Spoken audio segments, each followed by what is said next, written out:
Local man discovers trick to protect identity. Credit report companies hate him. It sounds like a clickbait scheme, but in this case it's true.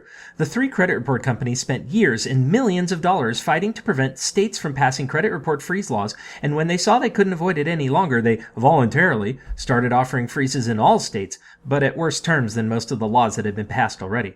They hate the freezes because once your report is frozen, with just a few exceptions, they're not allowed to sell your report anymore.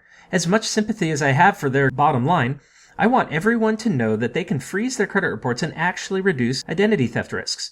The key is that almost every form of identity theft ties directly back to credit reports. So if you block the credit report companies from selling your reports, you block credit-based identity theft at the same time. So here's how you do it.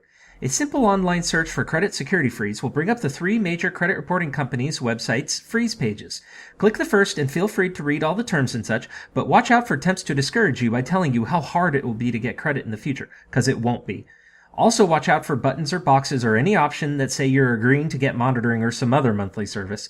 Once you've completed the request, do the same for the other credit report companies. Once that's all done, you'll receive a PIN by mail that will now be required for any new credit accounts you try to open. You see how this works yet? Before, getting credit in your name only required that I have some of your personal information that is often lost or stolen in data breaches. But now, a thief would have to have your PIN too. And where would they get it? You should be keeping it at home someplace safe or an encrypted file on your computer, and never give it to any website or store clerk so they can unlock it for you. Just keep it between you and the credit report companies directly. There are a few cases where companies can still get to your reports, but these are few. Most credit checks will be blocked by default, which will actually give you some protection against identity theft.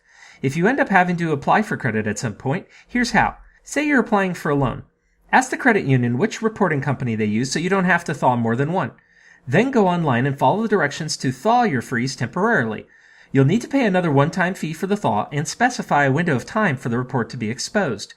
Depending on which state you live in, the thaw will activate in as little as 15 minutes, and when the thaw period expires, your report relocks automatically. You may be concerned about paying for thaws, but how often do you really need new lines of credit anyway?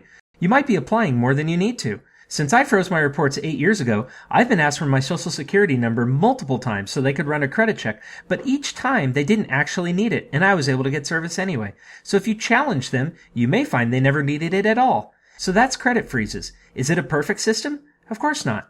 But compared to fraud alerts, credit monitoring services, or identity theft insurance, it's free and actually does lower your risk. So go and get them today.